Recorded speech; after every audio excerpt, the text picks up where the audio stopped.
What does minimum bet mean? If you've ever sat down at a roulette or blackjack table and wondered why you can't bet just one single chip, welcome to the world of table limits. The minimum bet is simply the lowest amount you're allowed to bet at that table, and the maximum bet is, of course, the highest. Together, these are called table limits. Today, we're going to explain why mastering table limits is so important for the execution of every single roulette strategy in the world. Welcome to Ninja Gamblers, where you'll learn the smartest strategies for roulette, blackjack, and more. Subscribe and hit the bell to stay ahead of the game and boost your chances of winning big. If you want to take your roulette skills to the next level, grab our Roulette Mastery Playbook. It's our complete guide to beating roulette like a pro. You'll find it linked in the description and the first comment below.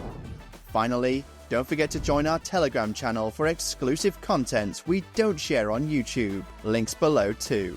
Well, table limits are a very simple concept, right? Well, not so fast. The truth is, these table limits determine how far your strategy can go. Not understanding table limits means damaging your strategy, so pay close attention here. Firstly, you'll easily see the table limits on any table you're walking into or clicking on. For example, a roulette could have a $5 minimum bet and a $500 maximum.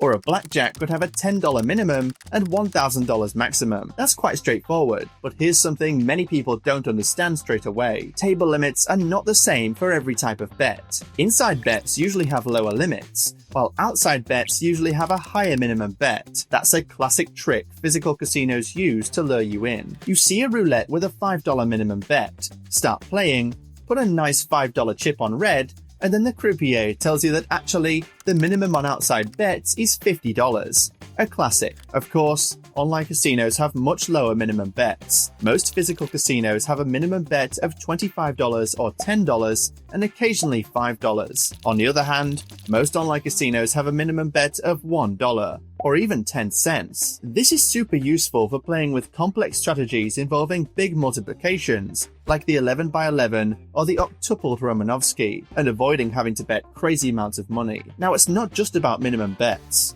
Also, maximum limits vary depending on different types of bets, like we'll see in a second. And then there is a betting range, which is simply the gap between the minimum and maximum bet on a table. A $5 to $50 table has a tight range, while a $1 to $40,000 has a wider range. The wider the range, the better, as it gives you way more room to play all the exponential recovery strategies. Physical casinos tend to have tables with a tight range, while many online casinos have tables with a very wide betting range. However, it's always important to play only on safe online casinos to avoid getting scammed. The internet is full of unlicensed online casinos that can be illegal, fraudulent, and rigged to make you lose. They can vanish without a trace, leaving you with no way to get your money back. To help you avoid these risks, we've created a list of verified, licensed, and fair casinos for many countries around the world. You can find this list in the video description and the first pinned comment. These casinos are safe, and many offer welcome bonuses like free cash or spins for new members. We update this list weekly to ensure you have the best options. For viewers in the USA,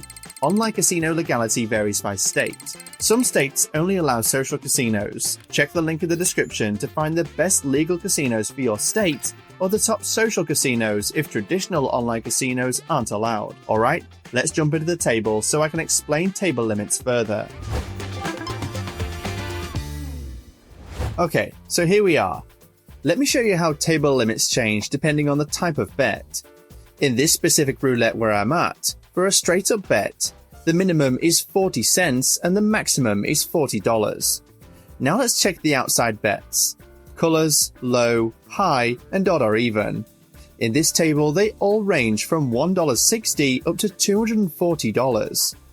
Finally, columns and dozens go from $1.20 to $160. Now, I'll place a few bets so you can see how these limits actually work. If I try to place less than the minimum, the casino blocks it and shows me this message: minimum bet not reached. This specific roulette automatically raises the bet to the minimum. Now let's try to place more than the maximum allowed, like 80 on a number. Well, the game will show me another error, as on a straight number, the maximum here is $40. So yeah, Even if on the top right corner here it says minimum bet 40 cents and maximum $800, that's actually the min and max you can find in this table, but each bet has different ones. But how does this affect our betting strategy? To explain this, I'm going to use martingale and Fibonacci as examples. It's important that you watch our videos on these systems first, so you'll understand this breakdown much better.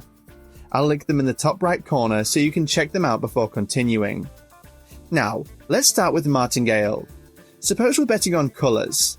With this system, you double your bet after every loss. If we begin with a $5 unit, we can only double 5 times in a row.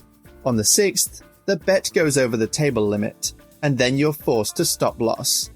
So, the essential tip here is starting with a bet low enough to allow you a good amount of doublings, within the maximum limit.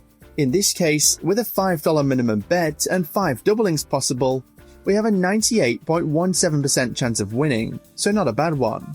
If we lower the unit and start from the minimum bet of $1.60, we can extend martingale up to 7 steps. But at the 8th step, the bet would exceed $240, which is the maximum. This improves our chances of winning per cycle to 99.5%, but the cost is that the win rate per session slows down significantly. Now let's test the Fibonacci system with dozens or columns. Here, the table limits are $1.20 minimum and $160 maximum. If we start with a $5 base bet, the sequence goes 5, 5, 10, 15, 25, 40, 65, 105, 170. And here's the problem. By the time we reach the 9th step, the bet should be $170, but the maximum allowed is only $160. That means the system stops working right there. So, just like with the martingale, table limits eventually cut the sequence short, and once that happens, you're forced to stop loss. So also here, like the martingale, you need to make sure your bet allows you enough terms of the sequence. In my example, the chance of winning with Fibonacci under these limits is 95.66% per cycle. If we drop down to the minimum bet of $1.20, we can stretch the sequence up to 10 steps. At step 11, the bet would exceed $160. This improves our win probability to 98.66% per cycle. The important thing is to always adjust your play to the table limits, making sure you can make the amount of doublings you want to do, and make sure your stop loss does not collide with the table limits. In Blackjack, the table limits affect us in the same way as in Roulette when using martingale, but there are other considerations. If you're betting the table maximum on a hand, you won't be able to double down or split pairs. If you want to play multiple spots, some casinos have rules that can affect the strategy because the limits change. For example, suppose we're at a table where the max bet is $500 and you're allowed to play up to 3 spots.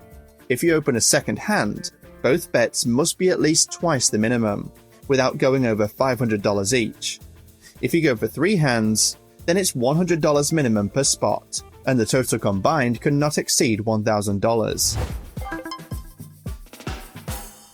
Alright, now you know the meaning of the minimum bet and how it affects our strategies. Remember to stay disciplined and never exceed your limits. And keep in mind, no system guarantees profit. There is always a chance of losing. So only play with money you can afford to lose. When playing blackjack or roulette, it's important to decide how you want to approach each system, keeping in mind the following pros and cons. More steps increase your chances, but slow down your profits.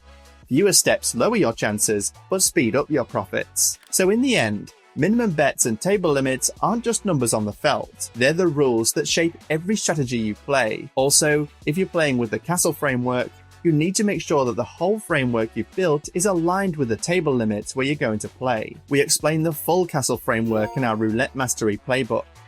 It's a full system pro players use to manage risk, rotate strategies, and build long-term consistency. You'll find it linked right here on the screen and also in the description and pinned comment. And whatever you do, only play on verified, legal casinos that actually allow these strategies, don't rig the games, have guaranteed and fast payouts, and table limits won't kill your game. We've made a country-by-country list of the best ones, linked on screen and down below. If you got value from this video, hit that like button, subscribe if you haven't already, and join our Telegram for exclusive content that never makes it to YouTube. Thanks for watching. See you next time, ninjas.